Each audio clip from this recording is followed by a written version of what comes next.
এখন বর্তমানে আমি ফুটো মসজিদে আছি। আর এই মসজিদটা বুঝতেই পারছো মানে অযত্নতে পড়ে আছে। তো অযত্নতে পড়ে থাকার কারণ হচ্ছে দেখতেই পারছো এই মসজিদের অবস্থা। আর এই দেখতেই পাচ্ছ মানে কি বলবো কোনো যত্ন না থাকার এসআই বলো বা পৌরসভা বলো, তো এই অবস্থা। এখানে মানুষ যেতেও ভয় করবে মানে একে দেখার জায়গা, তারপর মানুষ দেখতে আসবে না ভয়ঙ্কর জায়গায় আসবে, কি অবস্থা হয়ে আছে। এই যে মসজিদ আমি যেতেও ভয় লাগছে, এত ভয়ঙ্কর জায়গা। দেখতেই পারছো এই সেই মসজিদের অবস্থা।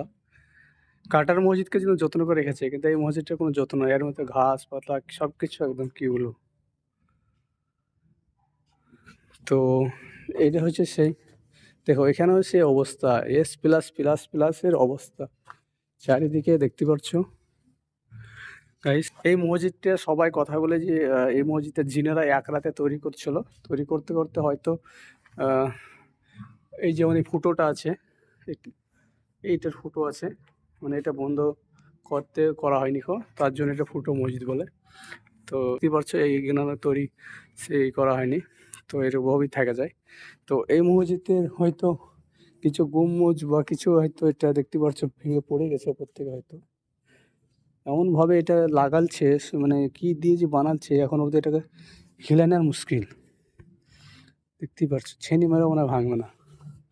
তো এই মসজিদটার কোনো যত্ন নাই, বুঝতে পারছো। এটা এসআই বলো পৌরসভা বলো, আহ, সবাই কথা দেয় যে এইটাকে সুন্দরভাবে যত্ন করে রাখবো, কিন্তু কেউ কিন্তু এটাকে যত্ন করে না রাখার কারণে এই অবস্থায় হয়ে পড়ে আছে।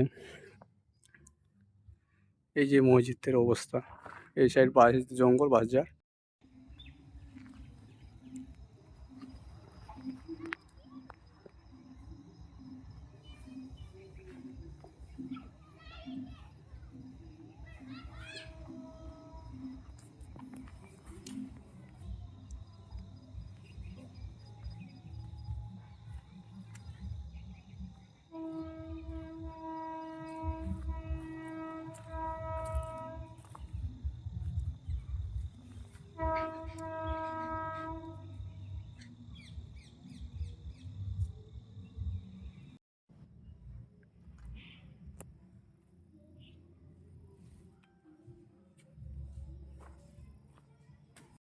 তো পুরাতন পুরাতন মসজিদ যে ইংরেজের কালকার বা ২০০ বছর ৫০০ বছর পুরাতন মসজিদখানা এই যেভাবে ধ্বংসের পথে চলছে, সেই মসজিদখানাকে বাঁচানোর বা যেখানে নামাজ হচ্ছে না সরকারের আন্ডারে চলে গেছে, সেই সরকারের যারা উচিত এইসব জায়গাখানাকে ভালোভাবে টুরিস্ট হিসাবেও তাকে ভালোভাবে যত্ন করা।